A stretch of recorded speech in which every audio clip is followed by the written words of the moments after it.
Ver se é assim melhor. Pessoal, boa noite. Na verdade, boa tarde ainda, né? Queria saber, principalmente com o pessoal de casa, se vocês estão me escutando bem, se eu vou deixar o microfone dessa maneira. Caso não, me avisem, porque senão eu coloco o microfone de uma maneira melhor. Vou colocar aqui o chat para ver se alguém me responde, para eu saber se está tudo bem. Me dá um alô, por favor. Quem sabe você, meu amigo Fagner, que está me escutando aí na recepção. Você pode me dar também um alô, se você está me escutando bem com o microfone dessa maneira, nessa posição. E aí, caso ninguém me responda, eu vou considerar que sim e vou começar, tá bom? Tranquilo? Então vamos lá. E aí, pessoal, beleza? Tá tudo bem, né? Ótimo. É a primeira vez que tu vem, né? Ótimo. Qual é o teu nome? Giovana. Prazer enorme. Se caso... Ah, ótimo, ótimo. Maravilhoso, maravilhoso, Fagner. Obrigado, viu? Espero que venha mais vezes, porque todos aqui são bem assíduos. Essa daqui, ela quase dá aula para mim. Que ela sabe de tudo, mas ela ainda assiste aula, mas ela é legal. Isso é importante. Ela me motiva. Eu fico pensando, opa, tem gente, além de todo mundo, além de todo mundo, né, que está querendo, assim, ouvir algumas coisas para relembrar, mas sabe, aqui o grande diferencial é a base. A partir do momento que você tem uma base legal, todas as informações começam a fluir melhor. E espero que isso seja para você também. Mas caso você esteja com alguma dificuldade do que eu fale, é só falar. Você está em casa. Tá bem? Então vamos lá. De nada, disponha. Então vamos lá. Pessoal, na semana passada nós tivemos o início das nossas aulas sobre a história do Brasil. A gente pensou da seguinte maneira, fez a seguinte lógica, eu acho que vocês concordaram comigo nessa lógica que eu fiz. A gente chegou até um ponto da história geral, na parte de história moderna, chegamos naquela parte sobre grandes navegações e sobre também processos capitalistas comerciais e conectamos com os descobrimentos americanos em que o Brasil está dentro. Então, eu resolvi dar uma sequência, pelo menos, de 2 aulas, e essa aqui está sendo a segunda, o segundo encontro, de aulas relacionadas à história do Brasil. A gente fez, num primeiro momento, uma aula de muita produtividade, foi muito importante. Eu acho que nós tivemos, assim, muita informação interessante. O quadro não ficou dos melhores, mas eu acho que deu para entender bem, né? Assim, pelo menos por conta da sequência de acompanhar, vocês são sempre assíduos, estão sempre aqui no começo da aula. Às vezes, quando a pessoa chega no meio da aula, fica meio esquisito, porque o quadro ficou muito esquisito. Mas, assim, eu acredito que deu para ajudar muita gente a relembrar a parte sobre a administração colonial, onde nós falamos sobre capitanias hereditárias, governo geral, câmaras municipais, e processos envolvidos naquele determinado período de posicionamentos ou questões ligadas à colonização do Brasil. Eu estou voltando ainda com colonização, ainda com período colonial, mas agora com um foco mais de economia, que é o principal foco que existe. Eu gosto de dizer uma coisa, é uma coisa muito ruim, muito chata, mas infelizmente muito verdadeira, que o Brasil é uma empresa e ainda não deixou de ser, né? O que a gente fala sobre o Brasil, o que a gente conversa sobre o Brasil, é sobre o Brasil gerar alguma coisa para alguém. O Brasil ser uma grande fonte fornecedora de alguma coisa. Ainda somos um dos maiores países de agronegócios do mundo, com alguns produtos em que a gente não tem até mesmo, a gente tem até a gente supera até as expectativas. Produtos ligados à cana-de-açúcar, como sempre, café, como soja, são produtos da nossa principal marca produtiva, e que isso aconteceu por quê? Porque nós temos um passado ligado a isso. Né? Então, hoje nós vamos falar sobre a economia brasileira, onde a partir dessa economia, a partir desse processo econômico, vão algumas coisas se fundamentar no Brasil. Eu gosto de dizer que a política brasileira, o desenvolvimento da política foi ligado à questão da economia. Nós éramos, ou somos, uma colônia de exploração, E precisávamos desenvolver alguma coisa, produzir alguma coisa. Então, para produzir alguma coisa, para desenvolver essa produção, tinha que existir um investimento. E nós vamos apresentar alguns ciclos econômicos deste período colonial, onde dois são prioritários nessa conversa que a gente vai ter agora. Esse daqui é a cana-de-açúcar e esse daqui que é a mineração. Tá certo? Tudo bem? Alguém quer me fazer alguma pergunta antes? Alguma avaliação? Não? Então vamos lá. A pergunta que algumas pessoas sempre me fazem em relação à cana-de-açúcar é: por que o Brasil plantou cana? Por que não plantou café? Por que não plantou soja? Por que não plantou uva? Por que não plantou melancia? Eu digo que o Brasil plantou cana-de-açúcar por dois motivos. Primeiro motivo, porque não achou ouro. Porque se tivesse achado ouro, não teria plantado nada. Porque vivíamos, indiscutivelmente, esse tipo de política, que é a política chamada do mercantilismo. E o mercantilismo vive como principal característica a característica do metalismo. Quanto mais metal, melhor. O metal servia para fazer moedas. Com as moedas existia poder aquisitivo. Com poder aquisitivo existia compra, venda, negociações. A partir do momento que eu tenho moeda, eu tenho essa negociação. Mas para começar tudo, preciso do metal precioso. Então eu procurava sempre ouro e prata nos lugares que eu chegava. Quando eu não encontrava isso, o plano B era um agronegócio. Aí você diz assim: poxa, mas encontraram um metal precioso. Encontraram depois. Eu gosto de dizer uma coisa, não é uma crítica ou provocação, é uma realidade. Realidade. O português é preguiçoso. O português era descansado. O português vivia indo para lugares onde as mercadorias estavam no porto. Então, quando ele chegou aqui no Brasil e não encontrou nada fácil para ele pegar, ele também não foi fácil procurar. Então, no final das contas, você acaba notando que houve uma dificuldade imensa para se encontrar um produto econômico por conta dessa condição. A prova disso são as capitanias hereditárias. Você lembram da semana passada? Das 15 capitanias, apenas 2 deram certo. Tá bem? Das 15 capitanias, apenas 2 deram certo. Por quê? Porque foram mais determinados a fazer isso aí. Então, no final das contas, como não se achou metal ao litoral facilmente, então era interessante agora se investir em outro negócio. Então, vamos investir na cana-de-açúcar. Por quê? Pelo segundo motivo. Porque era o produto mais requisitado da Europa naquele tempo. Antes se retirava açúcar da beterraba. É doce, mas não é tão doce como da cana. Então não era uma coisa, vamos dizer assim, tão sensacional. A cana era mais sensacional. Só que a cana é uma planta asiática. Não dava certo na Europa. Então os caras resolveram testar isso no Brasil. Por sinal, quem trouxe a cana-de-açúcar para o Brasil foi o Tomé de Souza, o primeiro governador geral. Porque ele viu que as capitanias deram errado, então ele disse: Rafael, tem que trazer alguma coisa para dar certo. Trouxe a cana, testou a cana deu certo. Então vamos plantar a cana. Tanto que ele trouxe a cana, os primeiros negros para escravizar e as primeiras cabeças de gado para servir de produção da cana. Porque o gado não veio aqui para ser economia. O gado veio aqui para ser suporte da cana. Que a cana vai criar uma empresa. Eu tenho que produzir em larga escala. Eu tenho que produzir dessa maneira aqui. Já eu chego a ela. Então, produziram cana porque o mercado europeu queria. Se o mercado europeu quisesse melancia, a gente tinha plantado melancia. Então, a gente só faz alguma coisa que o mercado externo queria. Então, nós tínhamos que plantar a cana-de-açúcar. Lugar de plantio, Nordeste. Por quê? Porque é o primeiro lugar que se chega. Não é por outra coisa, não. O primeiro lugar que se chega. Tanto que as regiões de grande produtividade são a Bahia e Pernambuco. Capitania que deu certo, sede do governo. Foi prático. Algumas coisas são muito lógicas. É prático. Eu me instalei uma sede de governo aonde? Na Bahia. Primeira cidade do Brasil, qual foi? E capital, Salvador. Só podia ter esse nome, né? Se é a Bahia de Todos os Santos, a capital só podia ser Jesus Cristo. O Salvador. Né? E depois Pernambuco, que foi a capitania que deu certo por conta exatamente do plantio da cana-de-açúcar. Então vamos plantar cana.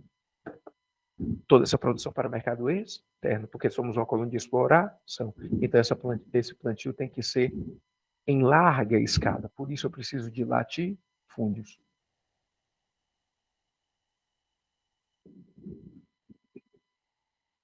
E como eu preciso desse plantio em larga escala, eu só posso plantar esse produto, então tem que ser uma monocultura. A partir do momento em que eu tenho esse plantio em larga escala, eu preciso de uma plantação muito intensa para isso. Então, preciso de um trabalho muito intenso plantando isso. Então, eu inaugurarei aqui no Brasil um trabalho escravo. A mão de obra é escrava. Certo? A mão de obra é escrava. Aí você diz assim, certo, entendi. A mão de obra é escrava. Mas por que não foi o escravo índio? Porque o índio, por ser da região, ele tinha mais facilidade de reagir, fugir. Ele sabia para onde ia. Né? Vamos fazer uma brincadeira? Vamos lá? Eu quero hoje brincar de esconde-esconde na Believe. Tudo bem? Eu só venho aqui uma vez por semana. Vocês estão aqui todos os dias? Acho que conhecem bastante o local, né? Vamos lá. Possivelmente, onde é que eu iria me esconder? Atrás do balcão do Fagner. Onde vocês iriam se esconder? Embaixo do móvel, do lado do micro-ondas, na sala, para fazer comida. Que eu só entro lá para beber água. Você está me entendendo? Quer dizer, eu sou português, você é o índio. Eu não sei para onde eu vou. Você já sabe todos os cantos.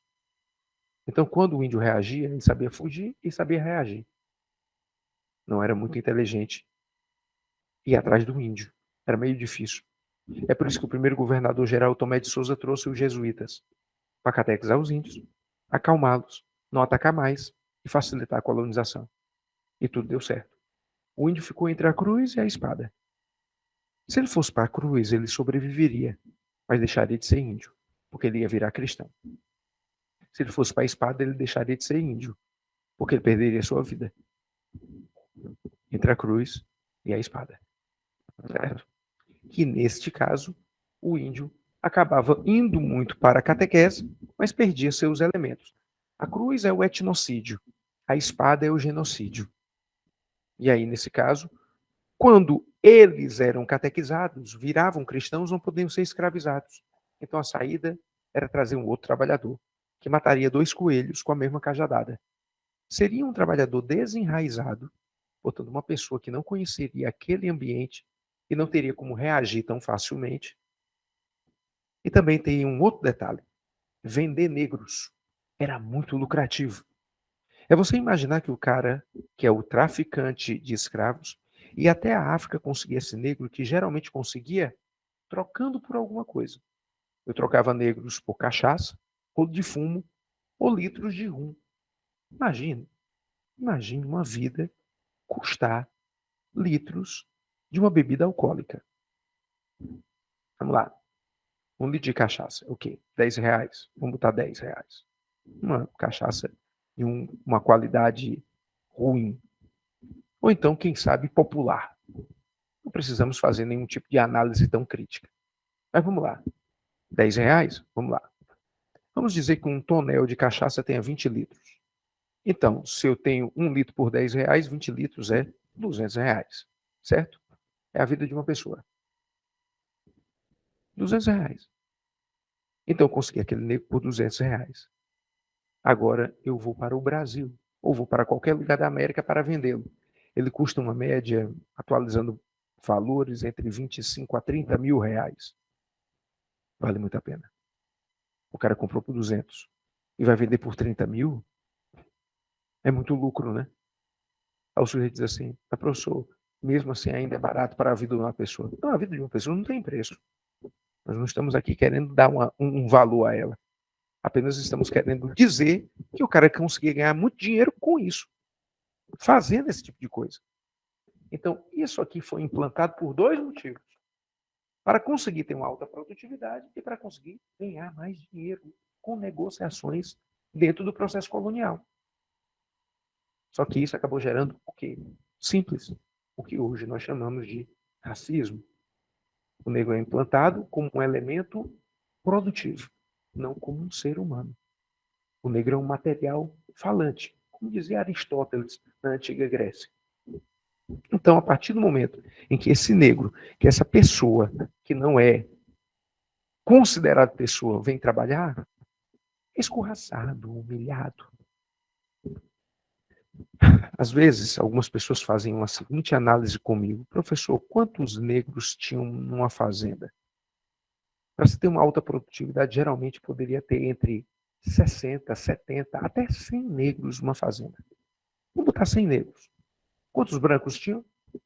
Sei lá, não passava de 30. Pô, 100 é um número bem maior do que 30. Então, professor, esse pessoal não poderia fazer uma rebelião e se soltar? Não, eles geralmente faziam.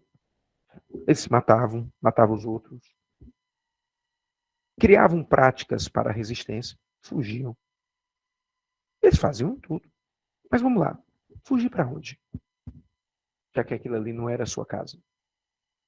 Matavam os brancos, vinham outros, mais bem armados. Né? Então, era muito difícil, era muito complicado. Mas vamos para uma outra parte. Né? Vamos para outra parte. Às vezes não existia reação, não. Pessoal, é assim, ó, eu vou tocar num assunto muito delicado, mas eu acho que você vai entender. A partir do momento que existem pessoas agressivas, elas às vezes ganham tudo no grito. Né? Do mesmo jeito que tem algumas pessoas que ganham tudo numa boa conversa, numa boa convivência, tem algumas pessoas que ganham tudo no grito. Né? Quando calar a boca, lhe intimidam, usam da violência. É o que acontece, por exemplo, hoje com relação às mulheres, às crianças, os idosos, os gays. São escorraçados, são penalizados, são violentados. Então, o que esse pessoal às vezes tem? Medo, receio de convivência. Imaginar que nós vivemos num país que mais mata gays no mundo. Isso acaba gerando o quê para a comunidade gay? Medo. Então, agora coloque isso para o negro. Imagine, ser todo dia humilhado, não receber uma obrigada. Quando faz alguma coisa de errado, mínima que seja, passa um dia com fome. Tu pensa que eles pegam aquele negro e chicoteiam até morrer? Pessoal, ninguém compra, por exemplo, pronto, essa garrafa aqui. Comprei essa garrafa. Rapaz, eu tô com vontade de botar ela no pneu de um carro e amassar. Posso fazer isso? Claro que posso. Mas vou sentir uma pena danada. Por quê? Porque dizem que ela é cara. Eu ganhei de presente. Mas disse que isso aqui é caro. Então vamos lá. Eu gastei dinheiro para quebrar? Comprei esse computador para o quê? Para jogar na parede? Você está me entendendo? Então, quando você tem um bem, você quer preservar esse bem. O negro é um bem. É um bem humano. Então, por exemplo, ele fazia alguma coisa de errado, passava 2 dias sem comer. Fazia alguma coisa de errado, eram 10 chicotadas. Não 50. Ou não 100. Não queriam matá-lo. Por quê? Porque aquilo ali é um bem. Ah, mas as novelas, porque a novela tem que fazer alguma coisa desse tipo. Né? Mas efetivamente não era assim. Eram mais humilhações, maltratos, alguns outros tipos de violência do que isso. Então criou-se uma lógica no Brasil. Negro é escravo. Negro é para ser maltratado. Maltratado. Negro é para passar esse tipo de coisa. Então, o que aconteceu? Isso ainda não saiu da cabeça de alguns membros da população. Né? Ainda temos resquícios coloniais fortes. As mulheres são maltratadas, os negros mais ainda. Temos profissionais para fazer esse tipo de coisa. Né? Eu não sei se já contei isso, se já contei, desculpa a repetição. Como um bom professor de história, eu adoro ouvir histórias, além de contá-las. Né? Alguém pode insinuar que seja fofoca. Você é fofoqueiro. Tá, tudo bem. Pra gente não brigar, eu concordo. Mas geralmente é para conhecer as coisas do mundo, né? Estava eu em uma festa e duas senhoras conversavam por conta do timbre de voz alto. Se escutava tudo e eu resolvi escutar também. Estava todo mundo escutando, resolvi escutar. Por que não? A conversa era: mulher, me arranja um empregado. Ah, parei, coisa difícil agora arranjar um empregado. Ô, mulher, eu tive muita sorte com a minha, que eu consegui uma. E foi ligeiro quando eu estava precisando. Pô, mulher, fala com ela, vê se ela consegue um empregado para mim. Ah, Maria, eu tô em tempo de ficar doido sem um empregado lá em casa. E a tua empregada é tão boa, né? É maravilhoso, eu tive muita sorte. Assim, eu tive muita sorte com ela, mas eu também faço muita coisa boa para ela. É mesmo? É. Por exemplo, ela lá em casa, ela come da minha comida. Quando ela disse isso, que maravilha, né? Que mulher bondosa, né? Demais, né? Imagine, né? Vamos lá.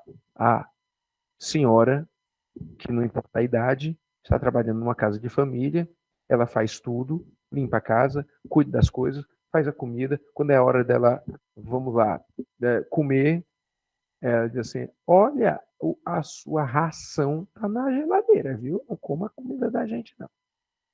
O arroz, o feijão, o bife, a salada é só nosso. Né? É de uma falta de sensibilidade, né? Uma falta de sensibilidade. Porque tem pessoas que ainda são assim. Olha, eu sou tão bom para ela que ela pode comer da minha comida. Que lindo, né? Isso é o quê? É um resquício colonial. É um resquício da casa grande. É um resquício da casa grande. É a classe dominante que se criou no Brasil. Ostentadora, vaidosa e cruel. A classe dominante do Brasil é cruel, vaidosa, autoritária, respondona. É assim que eles são. Né? Então, isso tem uma fácil, fácil assimilação, compreensão. São os portugueses. Você acha que os ingleses são terríveis? Que os franceses são antipáticos? É. Os alemães são duros? Os russos, mais ainda? A criação e tradição portuguesa é pior ainda. Portugal é pior, difícil, complicada. Então, no final das contas, quando eles criam o escravismo aqui, com a pretensão de não gastar com salários, eles querem ganhar com negociações. E vão conseguir criar uma tradição miserável de racismo no nosso país. Né? Porque a grande escravidão moderna, quem desenvolveu foram os portugueses. Imagine você. Tá certo? Imagine você. Todo esse processo que é desenvolvido com a cana-de-açúcar deu muito dinheiro, né? Muito dinheiro. Ele é um processo que se criou realmente como uma empresa. Para você ter uma ideia, estava envolvido dentro desse processo produtivo da cana-de-açúcar 3 países. O Brasil, que é exatamente o país produtor, o país que vai desenvolver a produção de cana. Portugal, que é a metrópole, e o país que fazia principalmente o transporte de todo o processo. E um terceiro país, e quando entrou exatamente para investir muito dinheiro e ganhar muito dinheiro com isso. Era a Holanda. A Holanda, como investia mais, ela ganhava mais. É por isso que o açúcar para a Holanda não era apenas um produto, era um ouro branco. O Brasil ganhava 5% na produção açucareira, Portugal ganhava 15% e a Holanda ganhava 80%. Era uma produtividade para ela maravilhosa, é por isso que a Holanda ficou tão rica. A Holanda ficou rica porque ela é tolerante, faz bons investimentos, mas ela era, acima de tudo, rica, porque ganhava muito dinheiro exatamente com o açúcar do Brasil. Mas vai acontecer um determinado fator que isso vai gerar uma mudança muito grande para os holandeses. E o fator acontece bem aqui, meninos, ó. De 1580 a 1640 acontece a União Ibérica. A União Ibérica foi o período em que a Espanha começou a dominar Portugal. E como Portugal dominava o Brasil, nesse período, a Espanha dominava o Brasil. Por que a Espanha começou a dominar Portugal? Exatamente. Aconteceu um caso do último rei de Portugal, da dinastia de Avis, não ter herdeiros diretos. Ele era até um cardeal. Primeiro veio o sobrinho dele, que era o Dom Sebastião. Quando morreu, não tinha herdeiro direto, aí veio o tio, que é o Dom Henrique. Mas por ele ser já idoso, e principalmente por ele ser cardeal, e portanto não poderia casar e ter filhos, ele não teria um herdeiro direto. A pessoa que mais se aproximava da relação familiar portuguesa naquele momento era o rei da Espanha, que era um cara chamado de Filipe II. Por sinal, criou-se até uma sequência de Filipes. Filipe II, terceiro e quarto.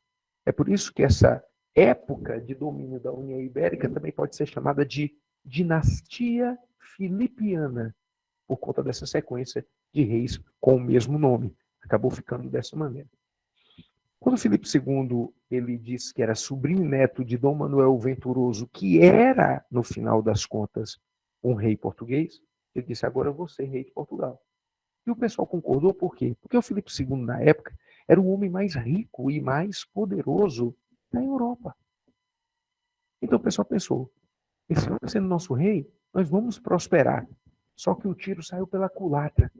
O Filipe II queria Portugal para tirar dinheiro de Portugal e aumentar a sua força, o seu império todo. Por sinal, com a União Ibérica, é marcado o processo de declínio português. Quando a gente fala, por exemplo, de absolutismo pela Europa, o absolutismo português é na dinastia de Avis. E o absolutismo espanhol é na União Ibérica. Porque eles vão dominar Portugal e tirar proveito de Portugal para ficar mais rico e mais poderoso. Entenderam, meninos? Então, nesse período aqui, isso aqui vai ser prejudicado. Por quê? Durante muito tempo, a Espanha dominava a Holanda.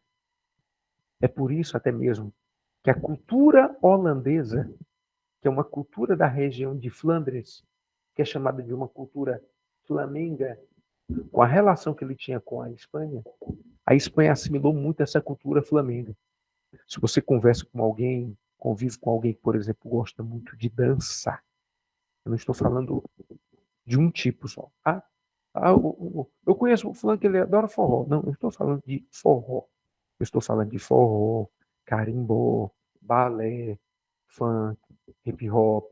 Aquele cara que às vezes entende tudo, ele conhece uma dança chamada dança flamenga. É uma dança que aparentemente tem aspectos espanhóis, mas acredite, é uma dança que foi parar na Espanha por conta do tempo que ela dominava a região de Flandres, que hoje é a Holanda, que tinha uma cultura flamenga. Quando se fala de cultura holandesa, a cultura é chamada de cultura flamenga. Em 1578, a Holanda, muito rica, muito poderosa, resolveu se tornar independente do domínio espanhol. E com a liberação, a Espanha possessa, com raiva dessa libertação holandesa, resolveu se vingar. Ela criou uma coisa chamada de embargo espanhol. Pelo embargo espanhol, qualquer país ligado à Espanha não pode fazer mais comércio com a Holanda. Pela União Ibérica, a Espanha domina Portugal. Portanto, a Espanha domina o Brasil. Portanto, esses dois países tinham que obedecer o embargo espanhol. Se o embargo espanhol quer dizer que a pessoa ligada à Espanha não pode fazer comércio com a Holanda, então, pelo embargo espanhol, isso aqui acabou. E é claro que a Holanda não vai querer perder isso. Então, o que é que vai acontecer? Ela vai invadir o Brasil. Vou colocar bem aqui, tá? Vão existir as invasões holandesas. A primeira invasão acontece na Bahia, de 1624 a 1625. Um fracasso.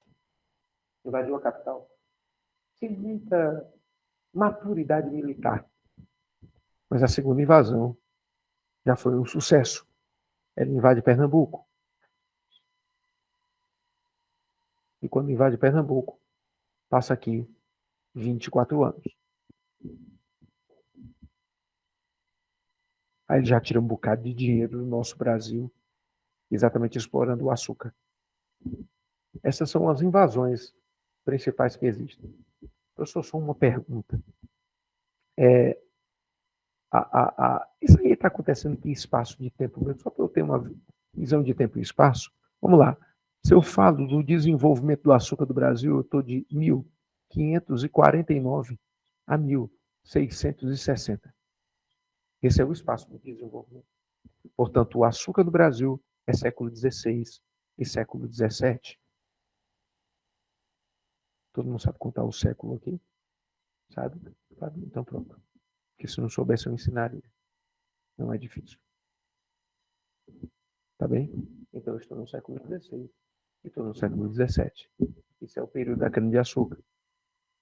Que a Holanda, por ter sido prejudicada pela União Ibérica, resolve invadir o Brasil nos 2 centros produtores. Mas quando é expulsa pela insurreição pernambucana, nós vamos ter o declínio.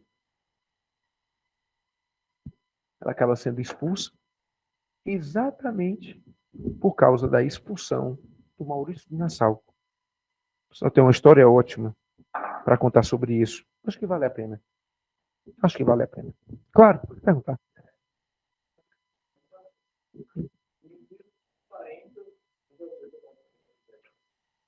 A União Ibérica acabou em 1640, né?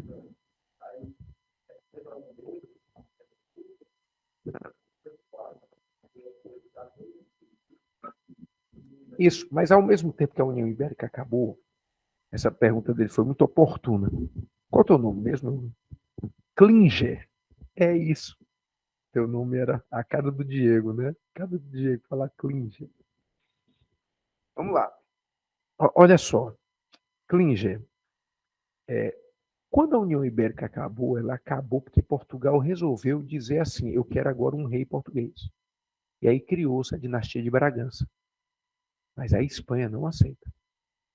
Então vão acontecer de 1640 a 1665, durante 25 anos, uma guerra que é chamada de a Guerra da Restauração.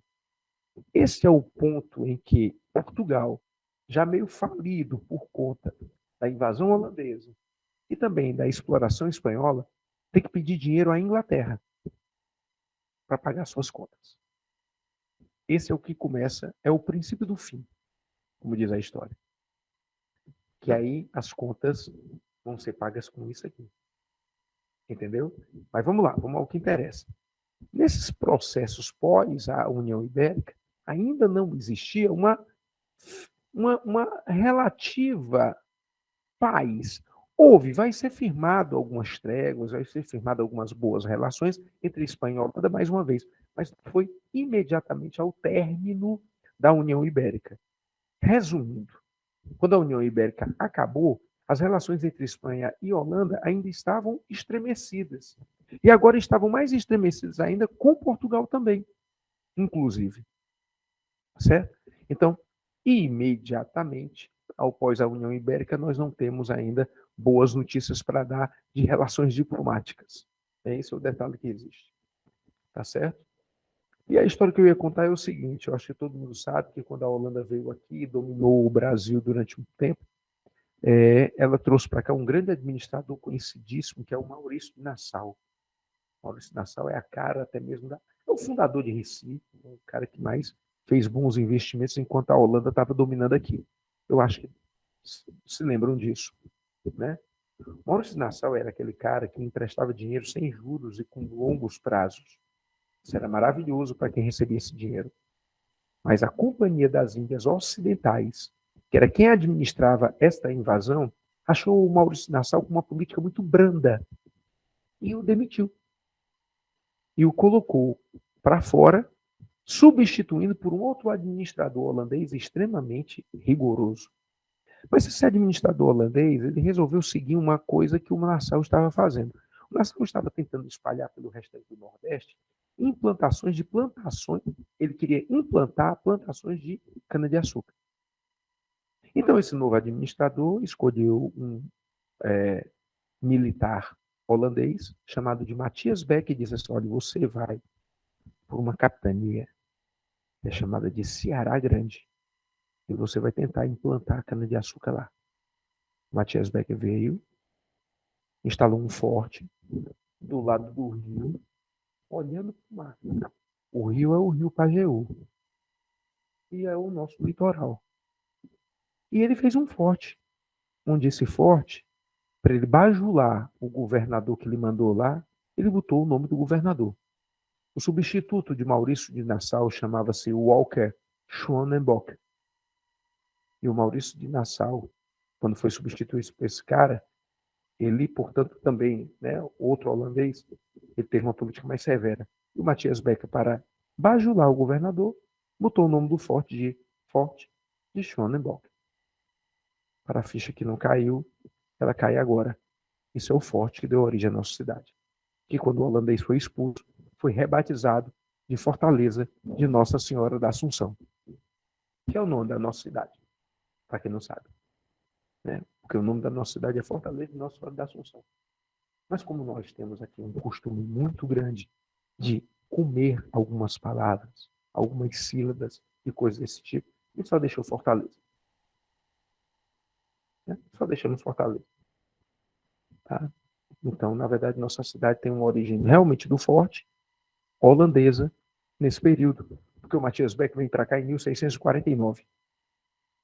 É o tempo. Né? Algumas cidades, algumas capitais vão ser formadas pelos fortes. Né? João Pessoa, pelo forte de Nossa Senhora da Filipéia. Natal, pelo forte dos Três Reis Magos. E Fortaleza, pela Fortaleza de Nossa Senhora da Assunção. Tudo bem? Então, agora deu para entender? A expulsão do holandês foi feita por uma revolta que é a insurreição pernambucana. Isso debilita muito a economia brasileira. E o holandês, quando vai embora, tchau holandês, tchau dinheiro do holandês, tchau técnica do holandês, que ele vai instalar nas Antilhas. E nós ainda ganhamos um concorrente. Isso só poderia gerar o quê? Uma decadência. Mas a decadência da cana-de-açúcar acabou tendo uma compensação. Olha a compensação que aconteceu. Vocês se lembram disso? Ó? São duas capitanias que dão certo. A capitania de Pernambuco e a capitania de São Vicente. Só que São Vicente, ela não dá certo durante muito tempo. A capitania de São Vicente, ela não dá certo durante muito tempo. Então ela entra em declínio também. Tentando encontrar alguma fonte econômica para tentar se sustentar, a capitania de São Vicente, hoje São Paulo, ela resolveu ir para interiores procurar fontes econômicas. Então ela desenvolveu expedições para o interior das suas capitanias para procurar fontes econômicas. O vicentino que participava de uma expedição dessa, que era chamada de bandeira, ele começou a ser chamado de bandeirantes.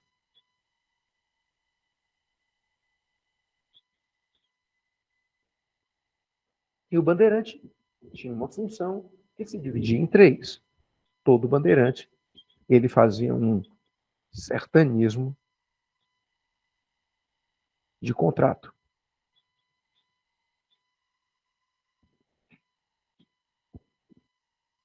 O que é um sertanista de contrato? É o cara que ia para os interiores para ir atrás de índio para transformar em escravo mais barato.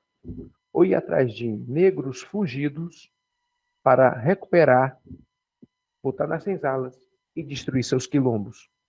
Por exemplo, o quilombo mais famoso da história do Brasil é o Quilombo dos Palmares. Quem destruiu o Quilombo dos Palmares foi um bandeirante vindo de São Paulo chamado de Domingos Jorge Velho. E outra coisa que o bandeirante fazia era procurar ouro. E achou. Quando ele acha, começa um outro ciclo.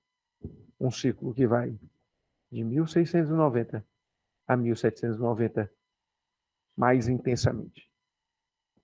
Acaba esse. Já começa esse. Entenderam, meninos? Por sinal, quem facilitou muito a vida do bandeirante foi a União Ibérica, né? Por quê? Porque antigamente existia o Tratado de Tordesilhas, que dividia a América entre Portugal e Espanha.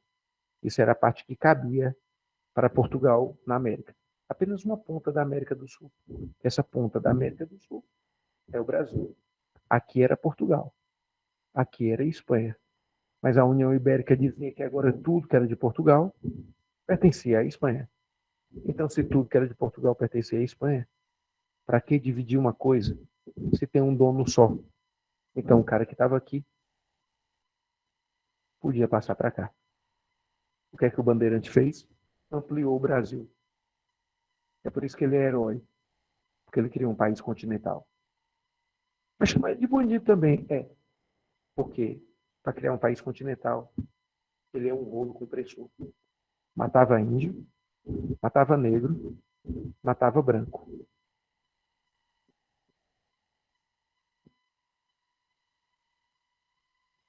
Certo? Até aqui tá indo Professor? tudo bem. Olá, como Oi. vai? O senhor pode diferenciar o movimento de entradas, bandeiras e monções? Tranquilamente, Ana Luísa. Um prazer, viu? Adorei que tu tivesse participado. Sabendo sempre a quem está me escutando em casa, tá? Que a palavra é sua. Fique à vontade, tá? Eu às vezes não olho muito para a câmera, porque assim a gente está nesse papo aqui legal do presencial também, mas fique à vontade. Tá indo tudo bem? Além disso, você querendo saber alguma coisa, é só falar, tá bem? Então vamos lá, vamos lá. O que eu chamo, Ana Luísa, de bandeiras e de entradas são expedições de exploração brasileira. Só que elas têm uma diferença muito grande, como também em relação às monções, né, como você também citou, em relação a áreas de penetração. Por exemplo, as bandeiras, elas são expedições particulares e realmente são bastante interioranas. Já as entradas foram expedições públicas, principalmente dirigidas pelo governo, que elas já não tiveram a maior audácia e foram principalmente para ali os litorais.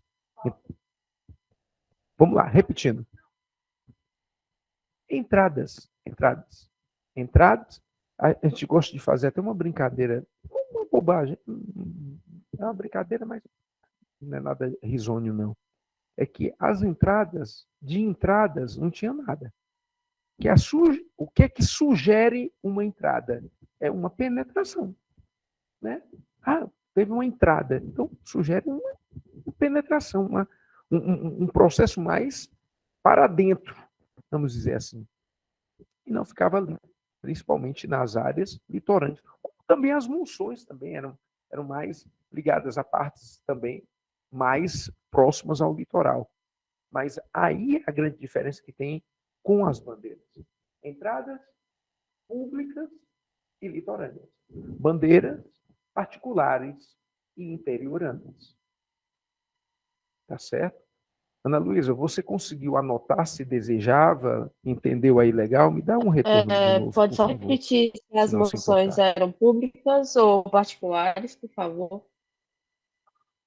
Não, as moções também, elas acabam sendo avaliadas como particulares, tá? Elas acabam sendo avaliadas como particulares também.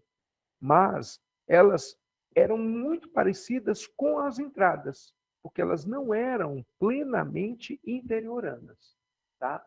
Então, mais interioranas, mais para dentro do Brasil, mas para os interiores eram só as bandeiras, tá certo? Enquanto as entradas e as monções eram mais pelo litoral. Aí você diz assim, poxa, porque os caras não foram bem para o interior? São muitos detalhes, principalmente financeiros, né? Às vezes não se tinha como custear. Tudo era um empreendimento real, tudo era um empreendimento vindo do rei. E às vezes o rei alegava que não tinha dinheiro para investir nisso. É por isso que as capitanias hereditárias, elas faziam muito aquela história de dinheiro próprio. O que é que o rei dava para os donatários? Algumas isenções de impostos. Isso fazia com que eles criassem uma compensação de investimentos. Você está me entendendo? Mas, no final das contas, o dinheiro tinha que sair do bolso do cara. Porque o rei era dono de todas as terras, mas não queria gastar dinheiro criando alguma coisa. Pô, professor, que rei folgado, né? É aquilo que eu falei há alguns minutos. Que o português é preguiçoso. Mas por que a gente aprende que o índio é preguiçoso? Por exemplo, que o negro é preguiçoso?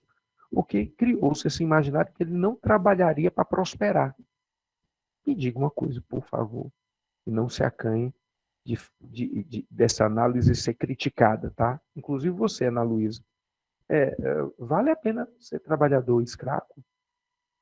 Não, né? Então, qual é a vantagem do índio ter que trabalhar bem muito num sistema onde ele não vai ganhar nada e, quem sabe, vai até perder, principalmente a vida?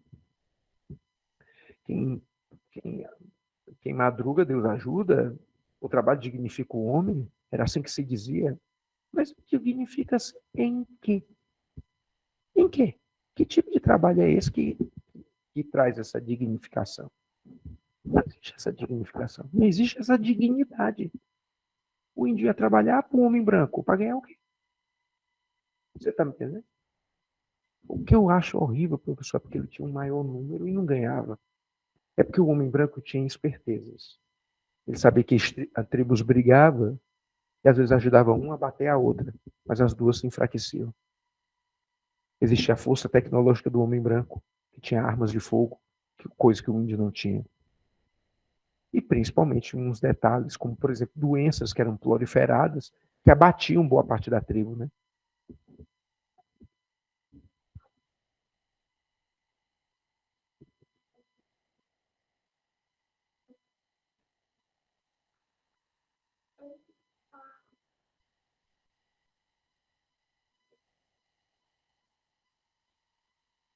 Seus deuses, né?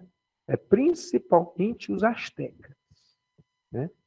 Eu acredito que você possa se lembrar desse detalhe. Quando os europeus chegaram aqui, os maias não existiam mais. Já tinham sido extintos. Os incas é que existiam. E os incas eram adoradores do deus Inca e o deus, mesmo politeísta, principalmente eles tinham esse deus Inca que era o deus Sol. Mas os astecas acreditavam em deuses que eram em formas humanas, com muito pelo no corpo. Parte desse corpo era reluzente em cima de animais estranhos. Aí chega o espanhol com barba, chega o espanhol com armadura e em cima de cavalos. O cara diz o quê? Isso é um deus. Isso é um deus. Vale, é um deus. Então, no final das contas, criava-se essa relação, né? Essa condição assim de submissão. Ah, meu Deus chegou, então vou agora adorar meu Deus. Então eles se aproveitam.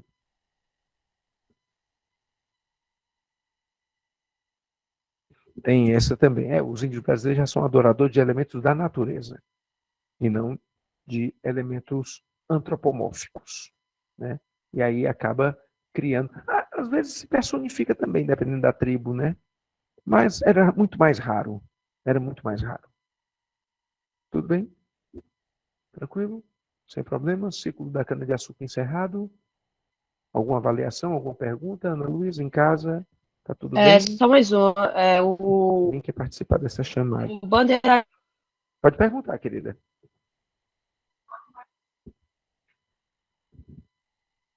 Oi. Aqui deu algum problema no áudio dela? Se você quiser ainda me escutar, Ana Luísa, se quiser colocar no chat, eu estou com o chat aberto. Tá? Se por acaso você tiver tido algum problema de áudio. No caso, ainda me escutando. Professor? Oi, agora eu estou escutando. Os bandeirantes, eles usaram um sertanismo de contrato? Se eles usaram, o sertanismo de contrato é o bandeirante. O bandeirante é bandeirante porque ele é sertanista, tá? O que é que o bandeirante faz? O sertanismo, tá bem? O bandeirante é um participante da bandeira. O que é que o bandeirante da bandeira faz? O sertanismo de contrato. Então, o que é que o bandeirante faz? Ele caça índio para vender como um escravo mais barato. Ele caça negro fugido e ele procura ouro. Essas são as funções de um bandeirante. Tudo bem? Ok, obrigada. De nada, fique à vontade. Se você precisar que eu esclareça outra coisa, é só falar. Tá bem? Alguém aqui? Alguma pergunta? Tá indo tudo bem? Giovana, tá tudo tranquilo? Ótimo, que bom. Então, com a descoberta dos bandeirantes do ouro, nós mudamos tudo. Tudo. Tudo. Houve uma mudança total. Eu antes estava no litoral. Agora eu estou no interior. Eu antes estava na Bahia e Pernambuco. Agora eu estou sem espaço primeiro. Mas vamos tentar aqui, ó.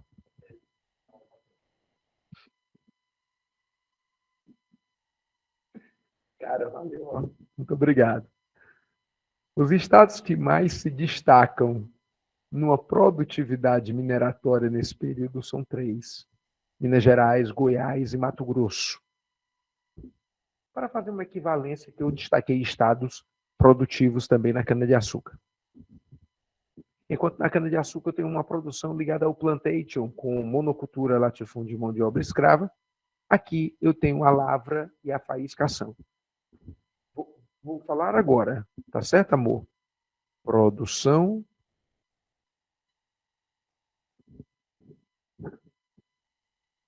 Aqui. Produção aurífera.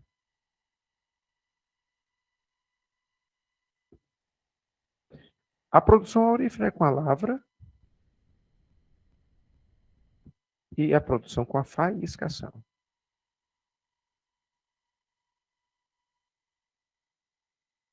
Produção de lavra é uma produção em grande escala. A produção da faiscação é de pequena escala. Produção de lavra é produção nas minas. Produção da faiscação é produção nos rios.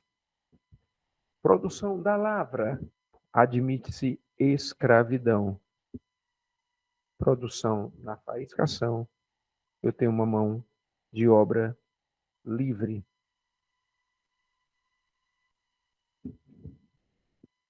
É diferente. Aqui é uma alta produtividade, aqui é uma pequena produtividade. Em ambos os casos eu tiro impostos. Mas aqui eu tenho uma perspectiva de mobilidade social. Aqui nem tanto. Aqui é um homem rico, já investindo na produtividade. Aqui é um homem numa condição mais modesta, tentando, portanto, melhorar a sua vida. Diziam que na mineração quem ganhava dinheiro, na verdade, eram só 2 tipos de pessoa. Ou ligada ao governo, para cobrar impostos, ou ligada ao comércio, para vender coisas para o minerador. O cara queria ganhar dinheiro com a mineração. Precisava da peneira, precisava das picaretas, precisava da comida. Então, o comerciante se fazia nessa hora, né?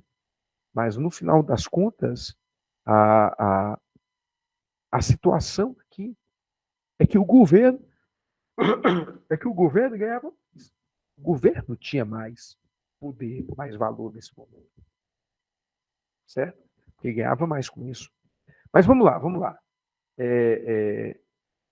Isso mudou tudo no Brasil. Porque tudo que mais Portugal queria era isso. E agora ele achou. Então, vai começar a acontecer, por conta da mineração, uma mudança muito brusca e intensa de alguma coisa. Por exemplo, concorde comigo que uma das grandes mudanças que existe é uma superpopulação que vai aparecer. Todo mundo quer ouro. Todo mundo vai para a região do ouro. Com essa superpopulação vai surgir também uma urbanização.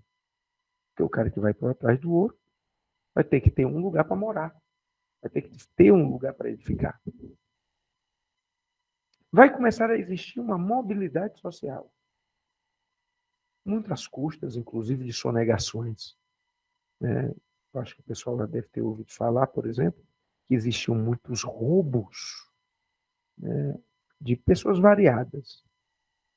E esses roubos, eles eram também feitos pelos escravos, para conseguir, com esse dinheiro, conseguir sua compra de liberdade. Então, por exemplo, o escravo, ele, através de alguns delitos, de alguns roubos, ele tentava conseguir isso. O ouro que circulava no Brasil era em pó, ou brutalizado. Tinha muitos negros que faziam assim. Estavam, por exemplo, na senzala, de uma hora para outra olhavam uma pedra no chão, pegavam e engoliam. para ver o que é que ia dar. Se ele conseguisse expelir a pedra ainda vivo, ele fazia isso com ouro. Ou então, ele pegava ouro em pó, jogava no cabelo. Sem dúvida. Na verdade, se escondia ouro em qualquer tipo de orifício que pudesse guarnecê-lo, para depois resgatá-lo e tentar trocar por liberdade. É por isso que foi criado, depois de um certo tempo, uma instituição portuguesa chamada de Casas de Fundição, que proibia a circulação de ouro ou brutalizado ou em pó, que facilitasse esse tráfico. E transformava esse ouro numa barra de 15 quilos. É do tamanho de uma garrafa dessa, com o peso de um botijão de gás. Quer dizer, como colocar isso na boca, no cabelo, ou em qualquer outro lugar? Dá, mas confortável não fica, né, meu filho? Não dá, não. Né? É muita coisa. Né? Mas tem gente que se atreve. Para você ver como custa caro o preço da liberdade. Né? Entendendo que já não dava para colocar no corpo, alguns foram mais ardilosos, resolveram fazer santos enormes, do tamanho de uma pessoa, mas completamente oco por dentro, para caber o ouro em barra. Aí criou-se o santo do pau oco, que depois de muito tempo isso virou uma gíria para designar uma pessoa falsa. É horrível. Não fala coisa de... não fala uma verdade, tudo é mentiroso. É um santo do pau oco. Isso era a gíria no tempo dos nossos avós, principalmente dos meus. Né? Então, era uma maneira de se roubar. E ao roubar, tinha mobilidade. Tá? Então a mineração acabou gerando o quê? Vamos lá? Superpopulação. O que mais? Urbanização. O que mais? Mobilidade social. E o que mais? Mercado interno, por exemplo. Que circulavam mais coisas aqui no Brasil para negociar para esses mineradores. Era principalmente isso que gerava.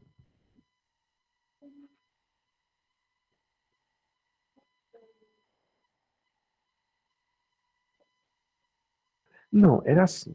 Os impostos eram bem variados.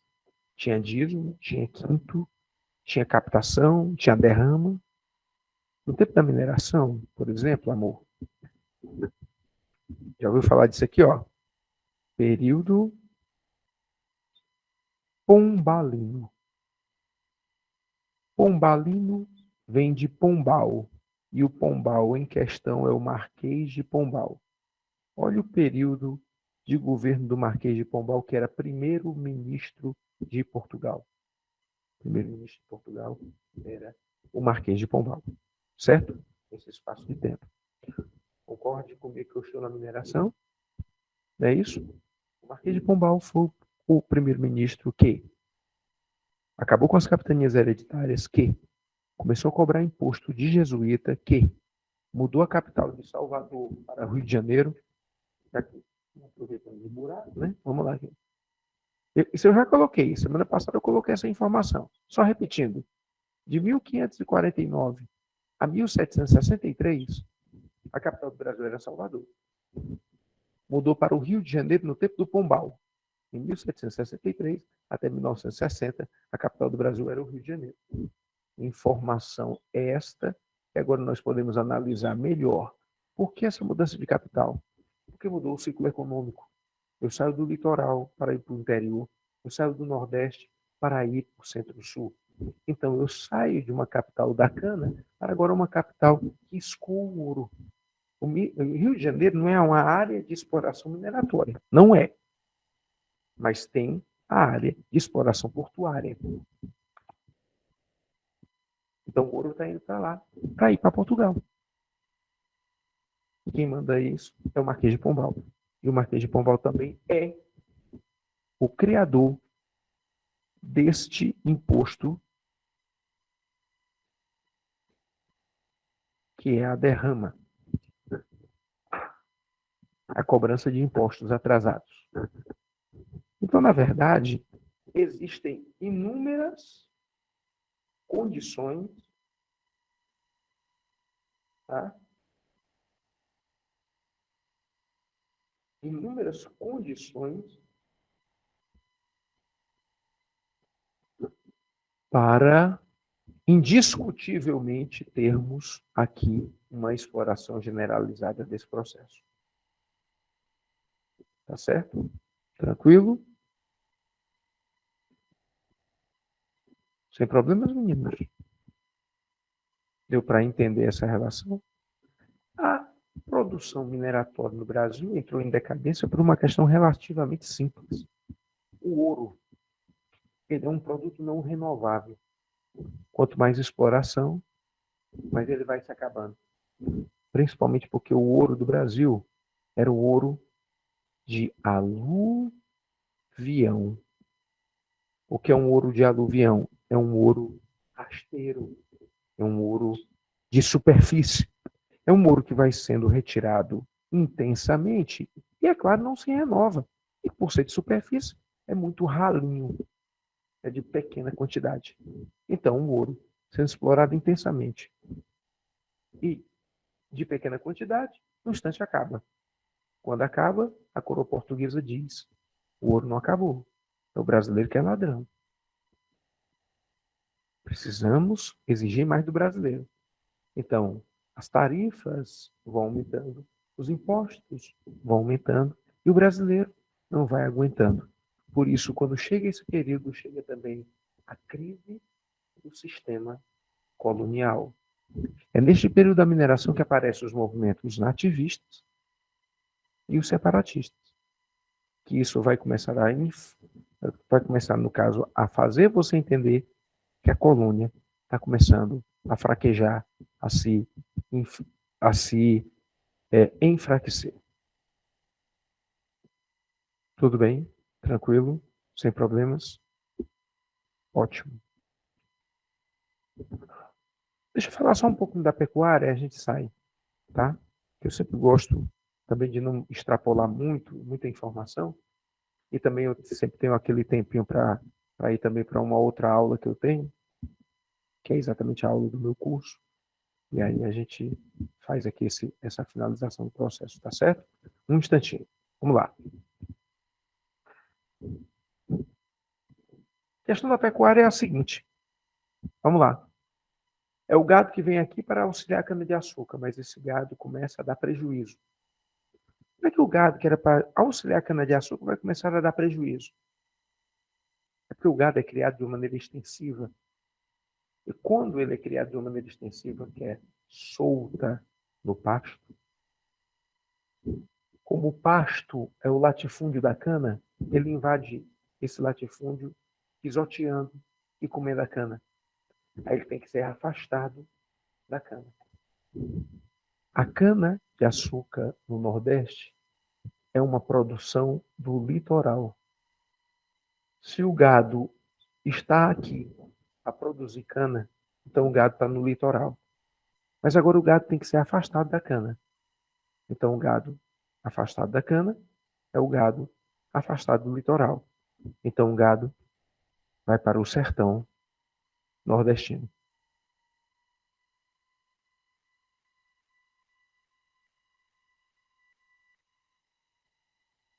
Indo para o sertão, ele é conduzido pelo vaqueiro. E o vaqueiro recebe para fazer esse trabalho um seguinte pagamento, não é salário.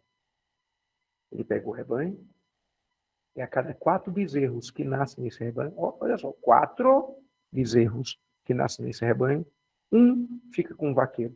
Por isso ele recebeu o que a gente chamava de quarteamento.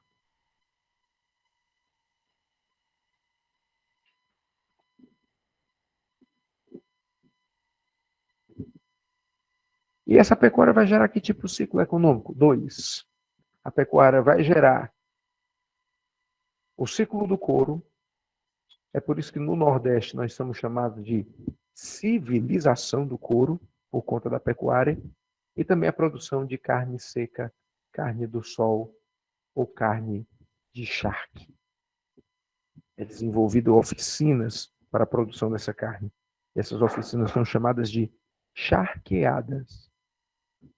A produção da carne de charque, para você ter uma ideia, é para mineração, para alimentar esse minerador que quer ganhar dinheiro, mas não quer saber de comer, por exemplo. Certo, menino? Tranquilo, sem problemas. As drogas do sertão são só produções de especiarias. Isso é o guaraná, isso é o cacau, castanha. Produtos tipicamente brasileiros, que são extraídos pelos índios a comando dos jesuítas. Ou, no caso, os jesuítas é que comandavam esse processo produtivo. Tudo bem? Tranquilo? Mais uma vez, eu acho que a gente teve um bom momento, tá? Eu vou tentar, na semana que vem, voltar à parte de história geral. Eu quero falar sobre centralismo político, para falarmos sobre o iluminismo, para falarmos sobre as revoltas iluministas semana que vem. Aí a gente deva chegar até a Revolução Industrial, independência dos Estados Unidos e Revolução Francesa. Então vai ser um assunto muito importante e interessante. Tá certo? Agradeço o pessoal de casa que esteve aí nos acompanhando, tá bem? E que semana que vem a gente volta com a parte de História Geral para falar sobre o fim da Idade Moderna, tá bom? Pessoal, obrigado aí pela atenção, viu? Tudo de bom para vocês e boa semana, hein?